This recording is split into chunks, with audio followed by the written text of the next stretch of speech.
Advocate protection act की मांग वकील लंबे अरसे से कर रहे हैं। उनका कहना है कि वकीलों पर लगातार हमले हो रहे हैं, इसलिए एडवोकेट प्रोटेक्शन एक्ट जरूरत हो गई है। प्रदेश सरकार ने जो भी औपचारिकताएं पूरी करने के लिए कहा, वकील पीछे नहीं हटे। एडवोकेट प्रोटेक्शन एक्ट, इसकी चर्चा विगत कई सालों से चल रही है। जब सरकारें आई उन सबके सामने एडवोकेट प्रोटेक्शन एक्ट की चर्चा आई। हम लोगों ने पूरा प्रारूप बना के दिया, गवर्नमेंट के पास गया, फिर गवर्नमेंट ने प्रारूप को देखा, फिर बाद में कहा कुछ संशोधन करिए, संशोधन करके दिया।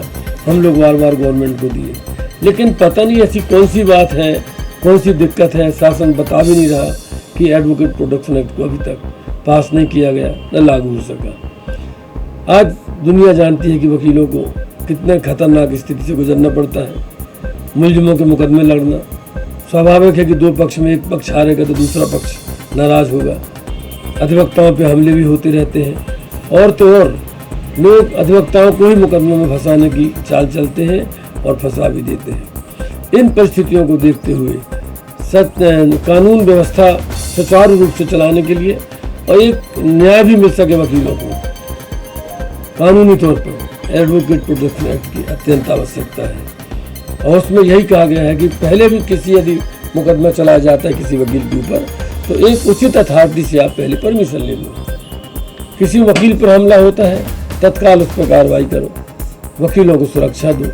ये सब चीज़ें तो जनरल हमने मांगी है, लेकिन इसके बाद भी पता नहीं गवर्नमेंट क्यों उसको डिले कर रही है, ये समझ से परे है। क्या चाहते हैं? हम चाहते हैं कि जितने जल्दी गवर्नमेंट इसको पास कर सके, पारित कर सके, पारित करे, लागू करे, ताकि हम अधिवक्ताओं को सुरक्षा मिल सके और हमें कानून का जो पालन है, उनमें अपना कर्तव्य का पालन हम अच्छे से निर्वाह कर सकें और न्याय निर्वहन की प्रक्रिया में भागीदार अच्छे से कर सकें। राधेलाल गुप्ता, सदस्य मध्य प्रदेश राज्य अधिवक्ता परिषद, एडवोकेट हाईकोर्ट।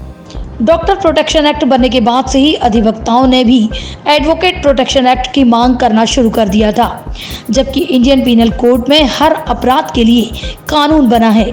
वकीलों का कहना है कि उन्हें संविधान पर पूरा भरोसा है। आईपीसी, सीआरपीसी या कॉन्स्टिट्यूशन को अधिवक्ता ना माने ये तो कोई बात ही नहीं। हमें पूरा भरोसा है भारत के संविधान पे, और इसलिए हम अपने सुरक्षा की मांग इसलिए नहीं कर रहे हैं। हम इसलिए मांग कर रहे हैं क्योंकि जो दिन प्रतिदिन अधिवक्ताओं पे हमले हो रहे हैं, हत्याएं हो रही हैं, और कारण कोई भी हो, व्यक्तिगत भी हो सकते हैं, राजनीतिक भी हो सकते हैं, और सबसे बड़ी बात जो सबसे बड़ा कारण है कि वो प्रोफेशनल, जो व्यवसायिक कारण। अगर कोई वकील अपनी ड्यूटी कर रहा है, किसी का केस ले रहा है, वो उसके लिए लड़ रहा है, तो उसको भी दुश्मन मान रहे हैं दूसरी पार्टी। और तीसरा ये कि अगर वो अपने ऑफिस के समय में ऑफिस में काम कर रहा है या कोर्ट आवर्स में कोर्ट में काम कर रहा है, कभी कभी क्या होता है कि कोई केस वकील हार जाता है, तो अभियुक्तगण जो होते हैं वो लोग उनसे बदले की भावना से उनके ऊपर हमला भी करते हैं। और कई बार पक्षकार झूठी रिपोर्ट भी वकीलों के खिलाफ लिखा देते हैं, जैसा अभी कुछ ही दिन पहले हुआ है, मालूम नहीं झूठ है सच है जो भी हो।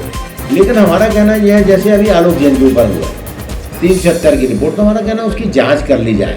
अगर हमारा अधिवक्ता दोषी है तो निश्चित रूप से कार्रवाई होगी, लेकिन बगैर जांच के रिपोर्ट लिख के और फिर उसको गिरफ्तार कर लेना और उसको जेल भेज देना, इन सब बातों का विरोध है। जैसे डॉक्टर्स को प्रोटेक्शन एक्ट दिया गया, वो अपनी ड्यूटी के दौरान, डॉक्टर्स अपनी ड्यूटी के दौरान अगर कोई काम जो भी अपना चिकित्सा या इलाज देते हैं वो अपने हिसाब से सही देते हैं। अब अगर किसी को रिएक्ट कर जाए कोई दवा तो डॉक्टर दोषी नहीं। अगर ऑपरेशन में कोई चूक हो जाए तो जिसको अगर आप सिद्ध कर दो चूक, तो वो बाकायदा उसके ऊपर उसके लिए कानून बना हुआ है और कार्रवाई भी होती है कंज्यूमर फोरम में। लेकिन प्रोटेक्शन का मतलब ये कतई नहीं है कि हम कुछ भी करने के लिए स्वतंत्र हैं और हमारे ऊपर कोई कार्रवाई ना हो।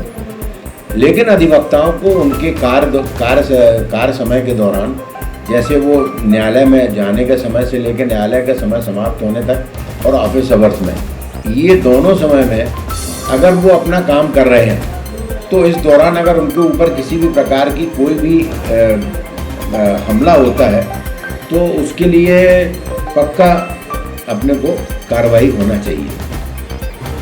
ये हमारे मांग है कि प्रोटेक्शन एक्ट जल्दी लागू होना चाहिए।